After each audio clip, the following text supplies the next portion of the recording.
咁你平時出完 post 啊，拍完片，個 inbox 係咪都會好靜？明明咧覺得自己好似分享咗好多有用嘅嘢，但係到頭來好似一個問嘅人都冇。其實有時問題咧唔係因為你唔夠專業啊，係因為你一直喺度講緊你想講俾佢知嘅嘢，但係唔係觀眾想聽嘅嘢。觀眾想聽嘅咧係你點樣可以幫佢解決到佢嘅問題咧？所以如果想變現咧，一定要記住呢3件事。第一，唔好急住要炫耀你識啲乜嘢，係要救命。你唔需要話俾佢知，我識好多健身理論。你要直情直白咁樣同個客講，其實你食咁少都瘦唔到，咪就係因為呢個原因咯。第二咧，要精準到咧，好似喺佢張床度裝咗個 cam 咁樣。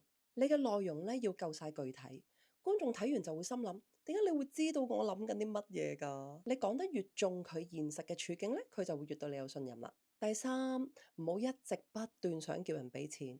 你可以喺條片最後叫佢做一個舉手之勞啦，follow 下你，留個言或者撳入去你嘅 bio，先做朋友再做生意。記住有技能咧，只係個起點，贏得觀眾嘅信任咧，先至係終點。